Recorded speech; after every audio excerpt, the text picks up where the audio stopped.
The play Sacred Mistakes is a documentary theater piece, and the piece came about because we were interested in documenting the story of the survivors of the Bataan Death March and bringing in the community at the same time. We interviewed the survivors as well as family members. We transcribed the interviews, and then we made a narrative theatrical piece based on the interviews. That's the essence of documentary theater. As they would strike us, they would throw out big long strings of firecrackers to make more noise and add to the confusion, and so, well then, General MacArthur decided to split our regiment. General Homa, who was the students not only interviewed the participants themselves, but they also transcribed the interviews, they edited the piece, and they're acting in the piece.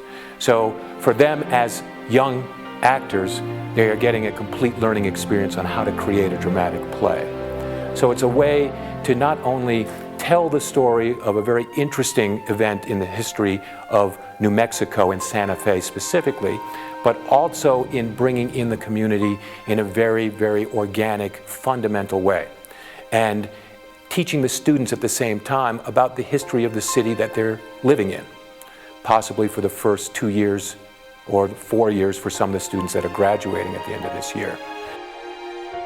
So since we've been involved for a year in this project, and the students, and I'm a student myself, have been really, we've created it, and so there's this, I feel a lot of pride about the project, and so we really wanted to share it with the community. And it just perfectly coincides with the 400th anniversary of Santa Fe. And so I contacted Sandra Brintenall, who is the community coordinator, and they were very willing to help. They're very excited about it. And so it's been great to have them, help us promote this and share it with the community here in Santa Fe. I was working for my family. My family had a photographic studio, and I had just graduated from school, so they put me to work. And all of these good-looking soldiers from Albuquerque's air base would come in and have their pictures made to send back home.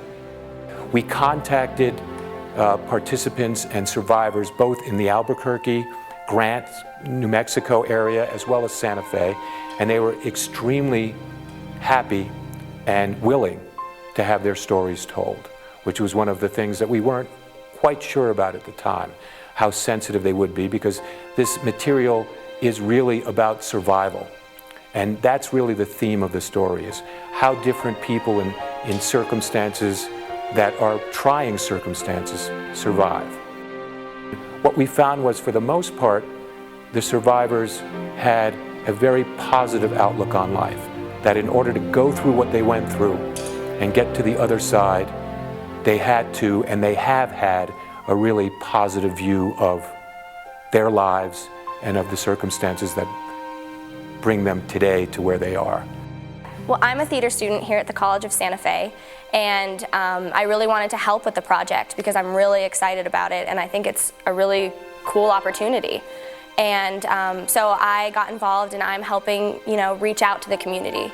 So my role as a producer is doing a lot of PR and contacting newspapers and trying to get the word out there. And it's also important for our school too, and that's something that I really wanted to get out there as well. We closed last year, and now we're reopened, which is really exciting, and we had to fight to get our school to reopen. And I want the community to know about us because there are a lot of great things going on here. So that was really important for me as well. He was blind for 6 months? Wow, you were blind for 6 months? Yes. They had my eyes, yeah. Your wife said that they threw you in a pit with people that were dying? Yeah, they call it a zero ward. Well, that's when you go there, that's the end. Most of the survivors that we interviewed are in their late 80s, early 90s, and they have the energy of young people.